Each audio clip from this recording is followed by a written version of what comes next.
The cedarwood forest stretched endlessly beneath a silver morning sky. Dew clung to the leaves like whispered secrets, and the canopy swayed gently in the cool northern breeze. Pine, cedar, and birch grew in tangled harmony, their trunks rising like old sentinels watching over everything that walked below. Birdsong danced through the trees. Squirrels darted between branches. Somewhere far off, a creek whispered over stones. And high in one of the tallest spruce trees, a pair of tufted ears peeked from a canopy of green. Nova, the young lynx, crouched along a limb. Hind legs tensed, eyes wide with wonder. She had spotted a robin just minutes before, hopping along the branches like a trail of breadcrumbs. And she'd followed, one leap at a time. Too young to know caution, too curious to resist. Her mother, Sky, had waited below for a while. But when Nova didn't return, she began pacing beneath the tree, her golden eyes darting skyward, ears twitching with rising unease. Nova pawed forward, creeping toward the bird now just a few branches away. Her tail twitched, the robin chirped and fluttered to the next limb. Nova leapt. Her claws barely caught the branch. It bent under her weight, then snapped. For a moment, everything froze. The air rushed past her ears. Her limbs flailed. The world turned upside down. She fell, crashing through leaves and smaller limbs. Her small body tumbled from the canopy and struck the ground with a dull, heavy thud. The forest went still. Sky rushed to her immediately, nudging the motionless body with her nose, licking Nova's ear, whining softly, but the cub didn't move. She circled her kit, heart pounding, pacing in tight, frantic loops. She sniffed the air, glanced around for help that would not come. Except, someone was coming. Elio had lived near Cedarwood for 12 years. His cabin, small, crooked, hand-built from salvaged timber, stood in a clearing just beyond the northern edge of the forest. Once a military veterinarian, he'd walked away from everything when the world became too loud, too crowded, too cruel. Now, the forest was his only company.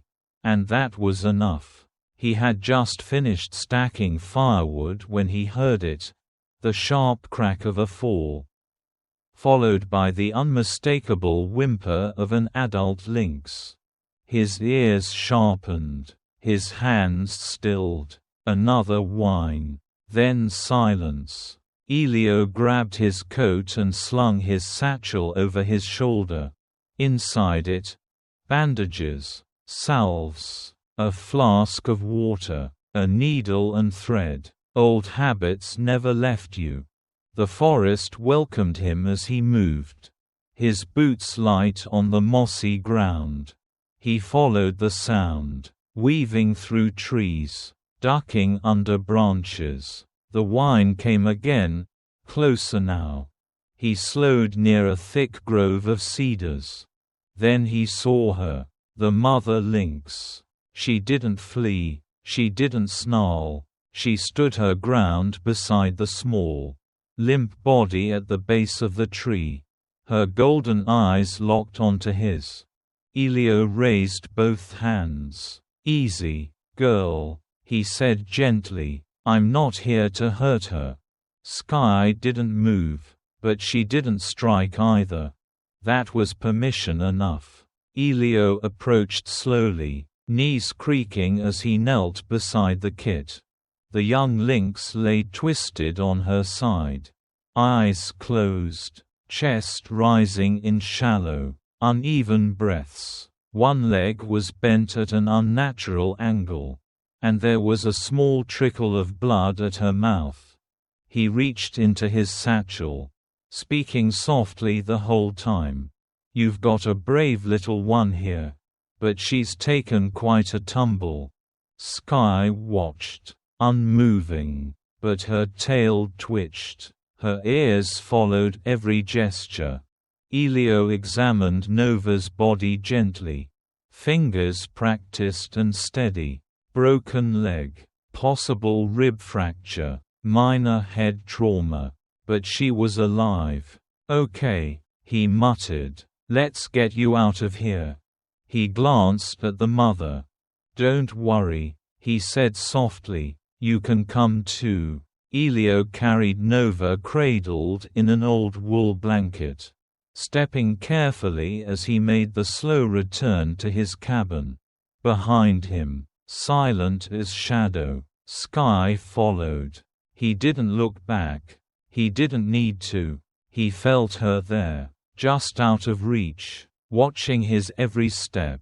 Trust, as always, was borrowed in small amounts. Inside the cabin, Elio cleared a spot by the wood stove. Laying the blanket down on a bed of towels, he lit a fire, brewed tea for himself, and warm water for cleaning the wounds. He worked gently, cleaning Nova's face, wrapping her leg, dabbing the blood from her lip. She whimpered once but didn't wake. Outside the window, Sky sat under the pines, staring through the glass. "You're welcome to come in," Elio murmured. She didn't, but she didn't leave either. He set a bowl of venison strips by the porch. She accepted the offering an hour later. Days passed. Nova began to stir. The swelling went down. The fever broke. She began to twitch her ears again, to whimper in her sleep. Elio fed her soft meat, spooned water to her lips. He spoke to her, low and steady, told her stories of old military camps, of jungle rescues, of wolves in the Balkans and falcons over desert skies. "I fixed 'em all," he said, "and I'll fix you too."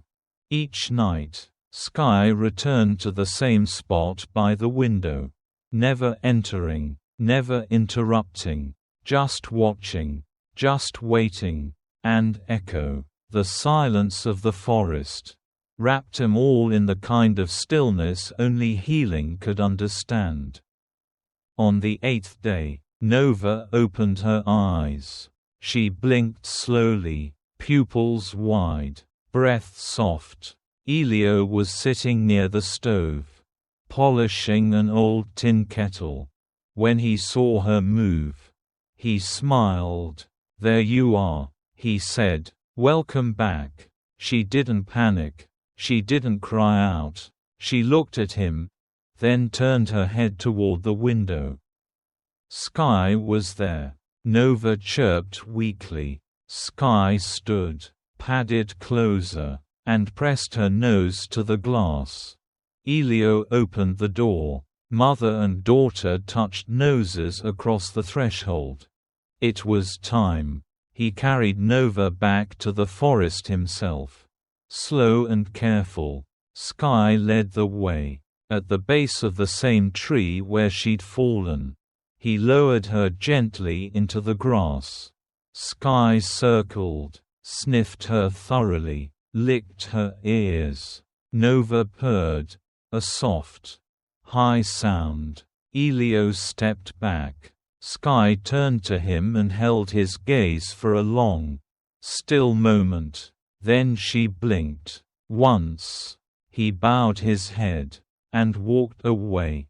Back in his cabin that night, Elio sat on the porch with a blanket over his knees and a steaming cup in his hand. The forest was alive with whispers.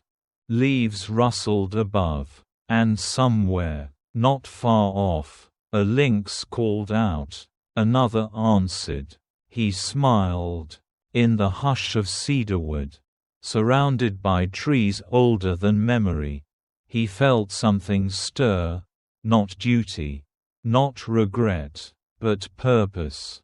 And for the first time in a long time, Elio didn't feel alone. The forest had grown too quiet. Sky stood beneath the twisted spruce, the same one from which her cub had fallen. Her tufted ears twitched, scanning the woods for movement, for sound, anything, but there was only silence. She lowered her head and sniffed the moss, the roots, the air. Nova's scent was still here, but fading, and there were no signs of return. She paced around the base of the tree, her muscles tense with worry, tail lashing from side to side. Her golden eyes scanned the canopy, then the shadows between the trunks. She let out a low whimper, half warning, half grief. Then she lifted her head and cried out. A long, piercing call that echoed through the woods. A sound torn from instinct and sorrow. Not a roar of aggression.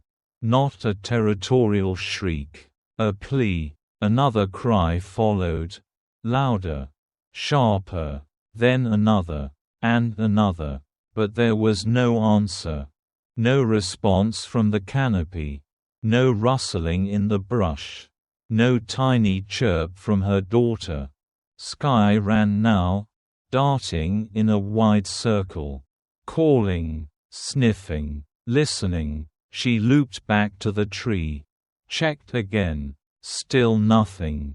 Panic bled into her every motion. She let out another cry, her voice rasping with desperation. The forest absorbed the sound. Returned only wind and the faint rustle of leaves. She looked up at the sky.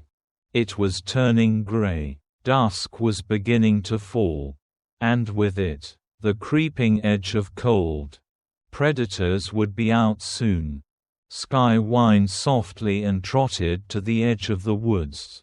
She had never wandered far from the forest's heart before.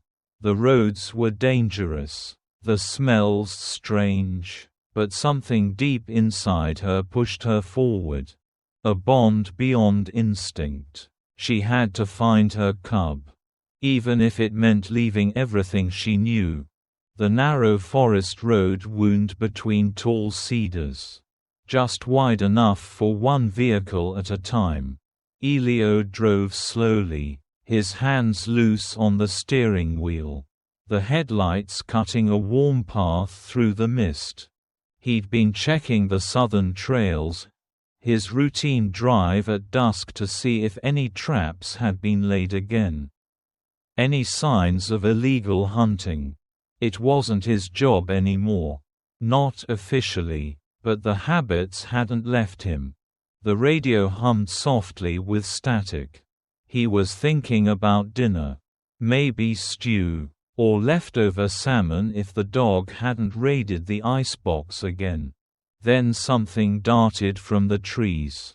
At first, he saw only the blur, gray and tan. Low to the ground. Fast. He slammed the brakes. Tires groaning as the truck skidded slightly before stopping. The shape stood in the middle of the road now. Chest heaving. Elio squinted. Lynx. The animal didn't move. Its body was still. Legs trembling. Its ears were flattened slightly. Not in aggression, but fear. Its eyes caught the headlights. Glinting wild gold. And then, he saw it. The look. Not wild panic, but something else. A desperate, pleading stillness. Elio opened the truck door and stepped out slowly. The lynx didn't run. It stood firm, even took a single step toward the vehicle. His heart caught in his throat. No way. He crouched slightly. You're the mother. "Aren't you?" Sky stared at him. Her breath was ragged, her fur matted in patches from racing through underbrush. And then she did something no wild lynx should ever do. She turned and walked, not far, just to the side of the road. Then stopped, looked back, waited. Elio's instincts flared. Every old lesson about distance, caution, wild behavior. But something about her shook him. This wasn't random. She wasn't lost. She was asking. He followed. They moved together through the trees, her pace quick, but never so fast that she lost him. Every few yards, she'd glance back. If he slowed, she'd pause. It was as if she knew she had one chance to make him understand. And Elio did. The forest deepened. After 10 minutes of walking, she stopped near the base of a familiar tree. Elio recognized it immediately, the spruce. And there, beneath it, a small shape, cradled in moss, still and silent. Elio rushed forward and dropped to his knees. "Nova." He pressed a hand gently to her side. A breath, shallow, weak, but there. "She's alive," he whispered. "You found her in time." Sky hovered nearby, pacing in tight circles, whining softly. Elio worked quickly, lifting the cub gently, wrapping her in his jacket. "You did good, girl," he said, glancing at Sky. "You didn't give up on her." He cradled the kit against his chest, stood carefully, and turned. "You coming?" he asked.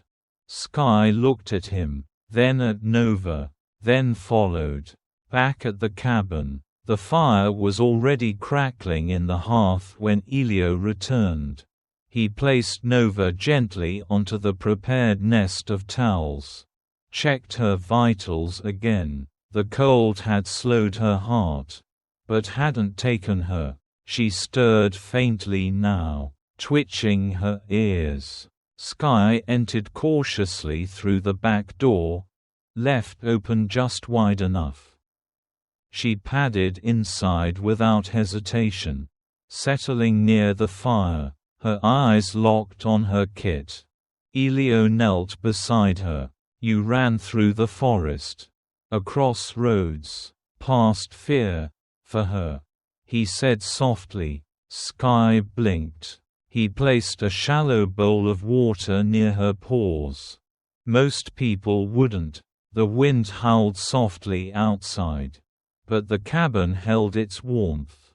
And in the quiet glow of firelight, the cries of the forest had been answered, not with noise, not with chaos, but with a choice. A mother who wouldn't stop. A man who knew what it meant. And the small life between them, still clinging to the world. That night, the woods stood silent again. But not empty, not forgotten, because somewhere inside it, a cry of desperation had been heard. And answered. The forest had turned darker under the clouded sky.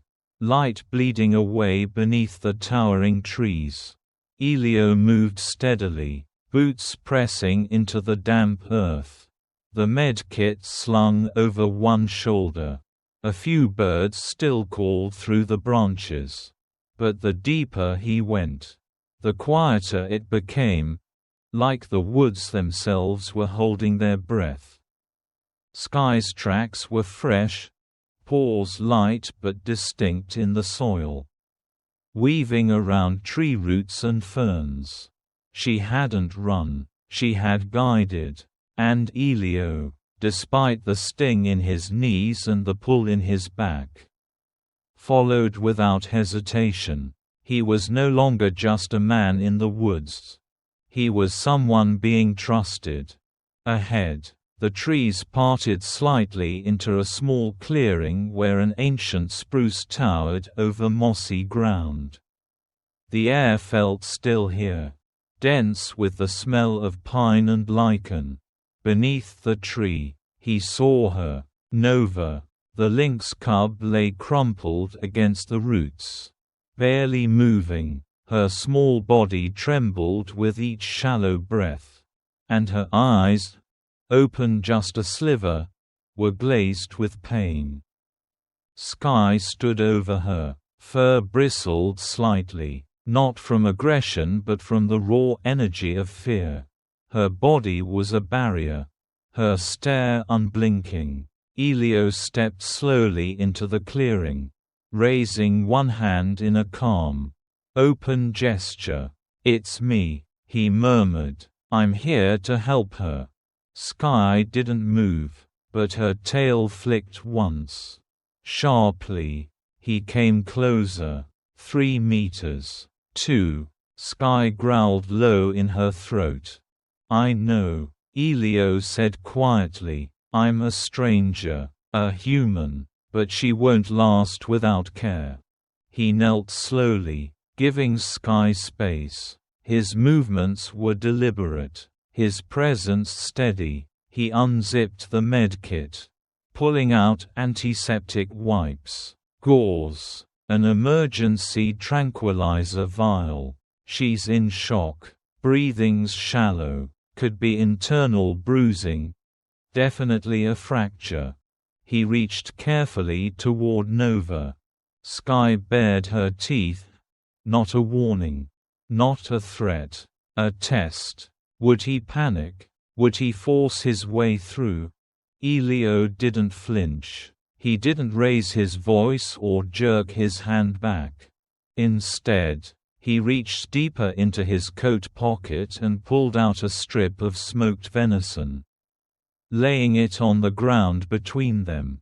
"For you. Or her. Whoever needs it first." Sky stared at it, then back at him. Elio reached toward Nova again, his fingers brushing her fur.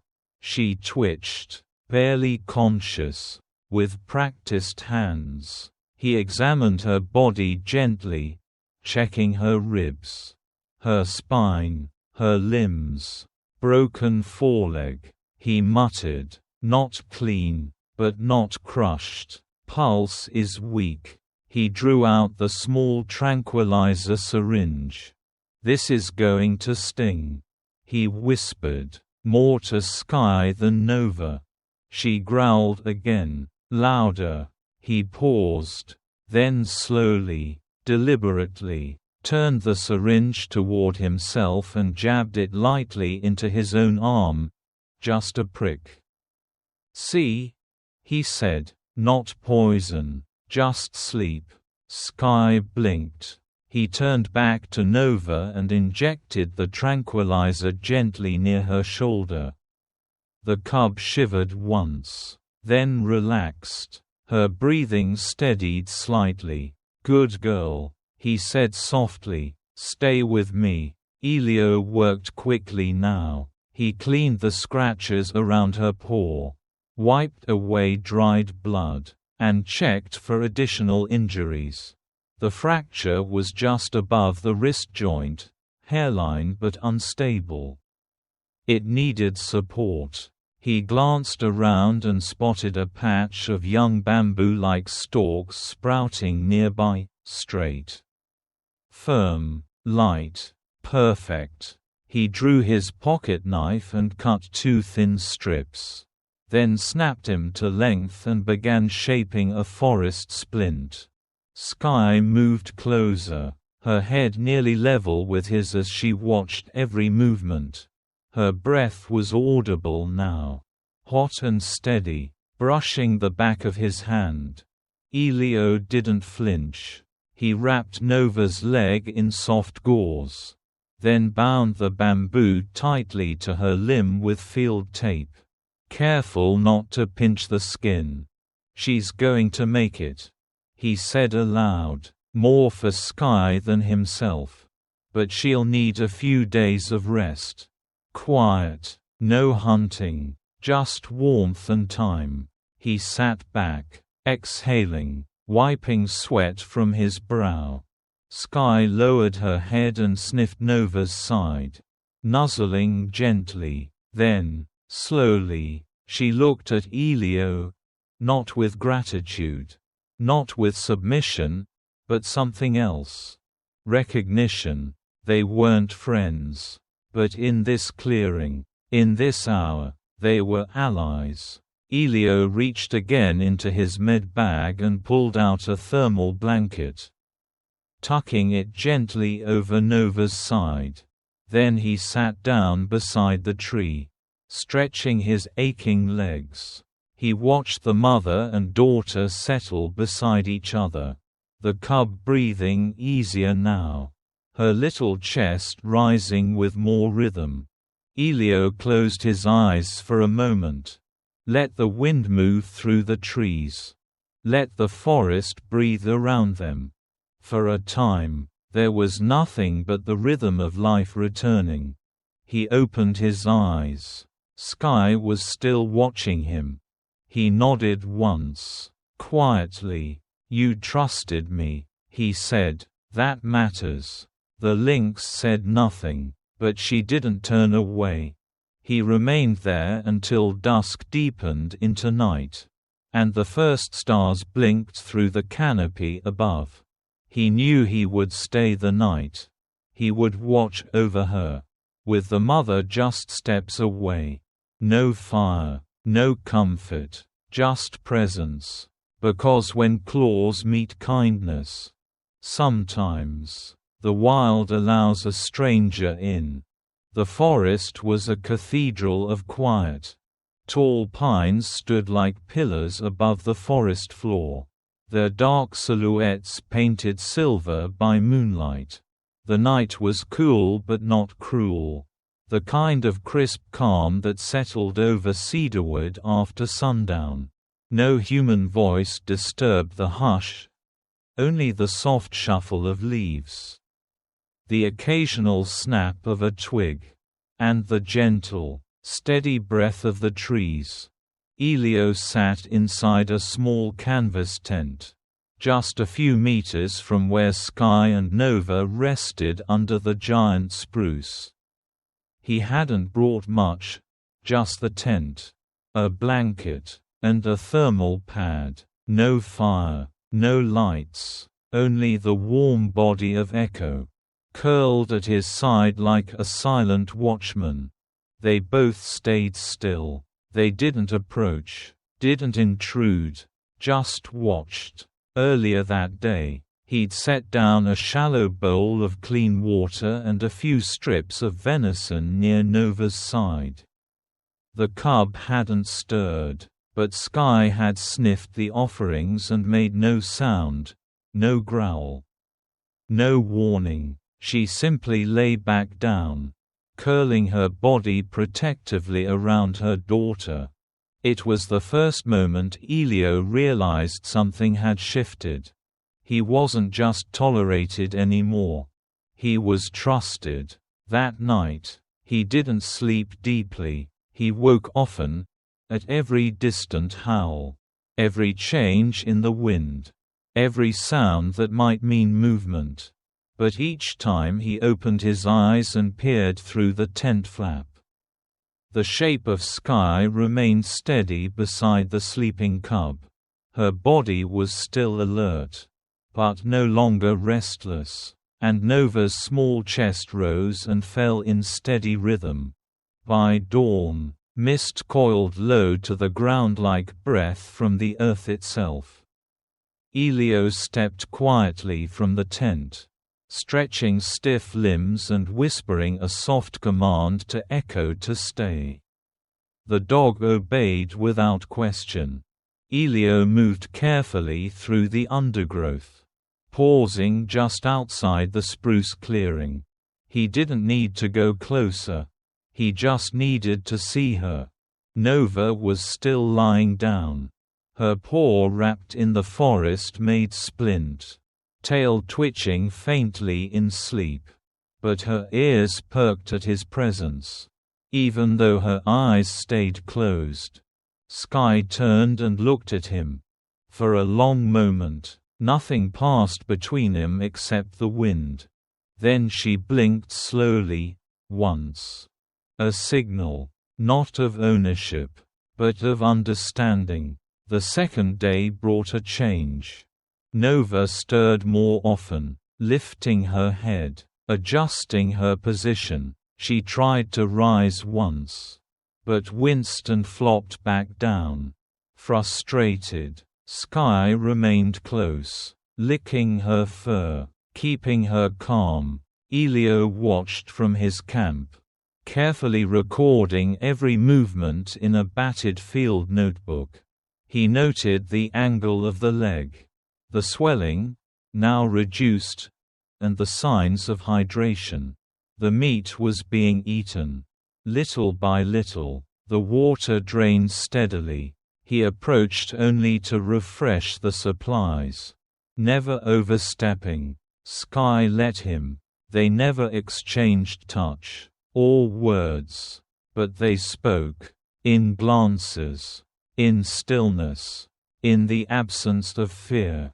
By nightfall, Elio sat beside the tent and watched as Sky left her daughter's side for a brief moment, only to drink from a shallow stream just beyond the clearing. When she returned, she didn't look at him. But she didn't avoid his gaze either. It was enough. On the third morning, Elio rose before the sun. The mist was heavier this time, casting the forest in a dreamlike veil. He packed slowly, folding the tent, sealing his first aid kit, slipping the notebook into his satchel. Echo watched him, ears tilted. "You know it's time," Elio murmured. He stood and looked toward the clearing. Sky was awake, and so was Nova. The cub was struggling to her feet, paws trembling, tail flicking wildly for balance. Her ears were pinned back in focus, and her tiny muscles strained. Then, at last, she stood. Wobbly, unsteady, but upright. Elio didn't move, didn't speak.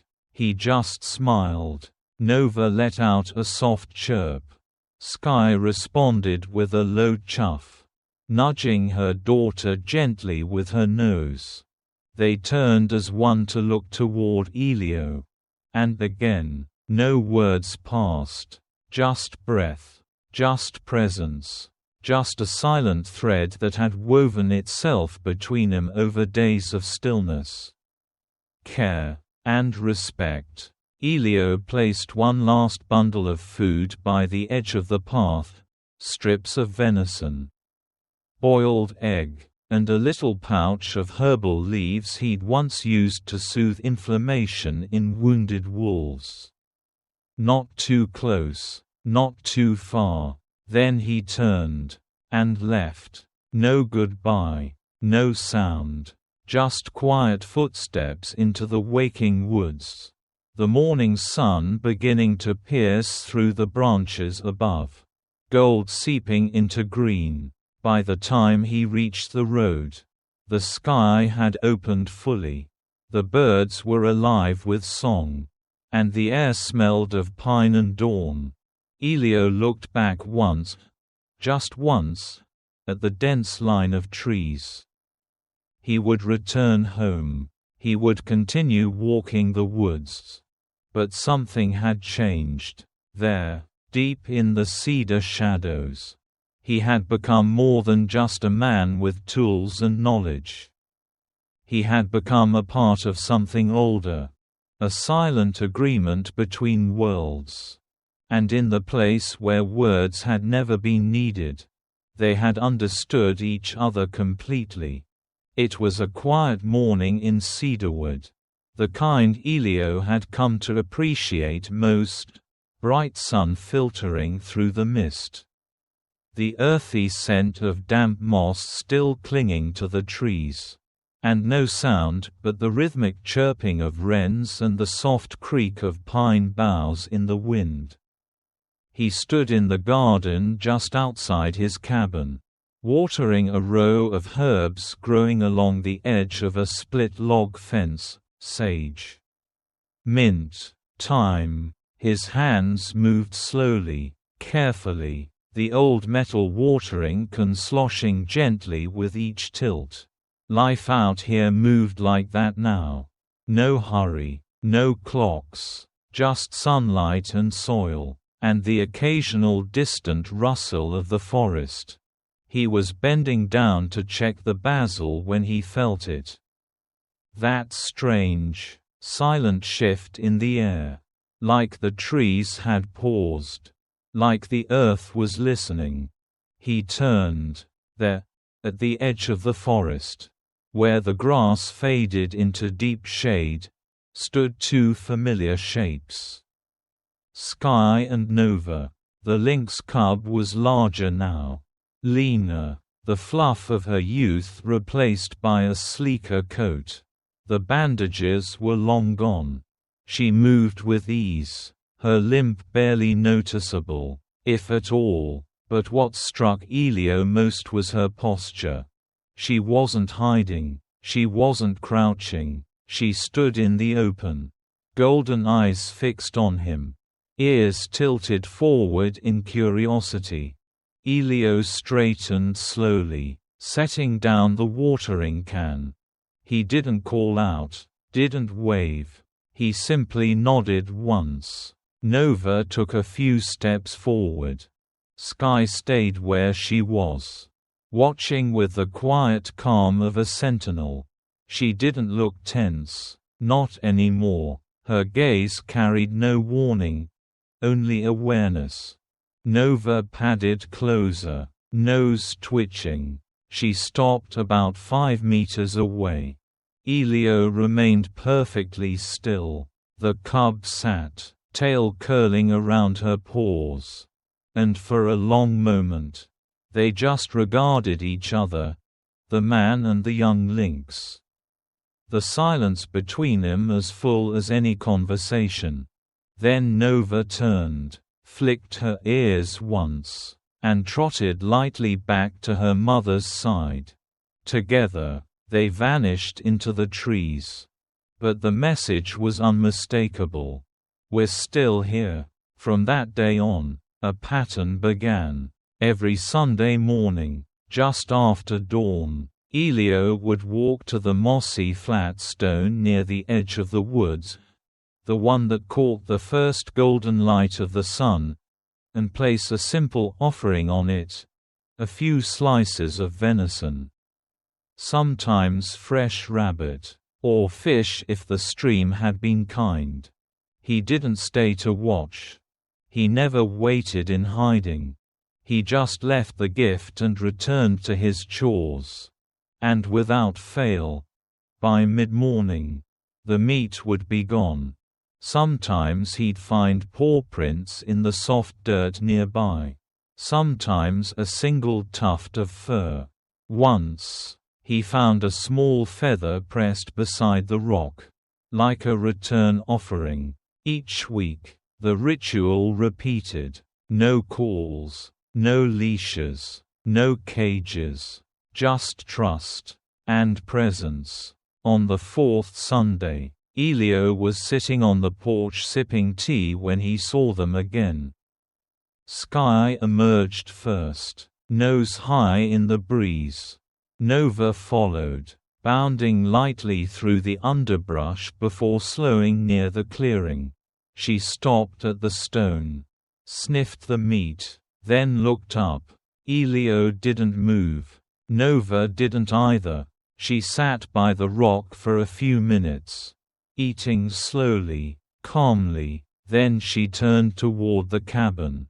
And for the first time since that day in the forest, she blinked at him, deliberately, slowly. It was not a trick of the light or a random motion. It was a mirror of Sky's blink from weeks before. Elio smiled softly and lowered his gaze in return. No one had spoken, nothing had been promised, but they understood. The visits continued for months. Rain or shine, Elio left the offering. Sometimes Sky came alone, sometimes with Nova, and sometimes just paw prints were left behind. But never did they fail to come. Not once. Neighbors, those rare few scattered along the outer reaches of the forest, would mention spotting that old lynx and her cub, now and then. But none of them had stories like Elio's. They didn't know about the fall from the tree, the fever, the bamboo splint shaped by a stranger's hand. They didn't know about the quiet nights in the clearing, where mother and man sat just meters apart, breathing the same still air. But the lynx remembered, and so did he. One snowy evening near the start of winter, Echo, the old German shepherd, lay beside the fire, one ear tilted toward the door. Elio looked up from his chair. "You hear them?" he asked. Echo didn't move, but his tail gave a slow thump. Elio stood, pulled on his coat, and opened the door. Nothing but snowfall and moonlight. Still, he walked to the edge of the forest, the snow crunching underfoot. There, as always, the stone stood waiting. He placed a small wrapped bundle on it, fresh meat and a bit of dried salmon. He hesitated for a moment, then added something else, a carved bit of cedarwood, shaped like a paw print, just something small, a thank you. Then he turned back toward the cabin, the snow falling quietly around him. Behind him, hidden among the trees, two pairs of golden eyes watched him go. He never tried to tame them, never expected more than their passing shadows. But they came, week after week, not for the food, not even for the man, but for the memory of the day kindness was offered without condition, and of the quiet bond that had taken root where fear once lived. In the forest, where so many things are lost and taken and forgotten, one small act had been remembered, not in words, but in footsteps, in eyes, in visits, in trust, every Sunday, without fail. Thank you for watching the video. If you enjoyed it, please comment 1. And if you didn't, just hit like. See you in the next videos.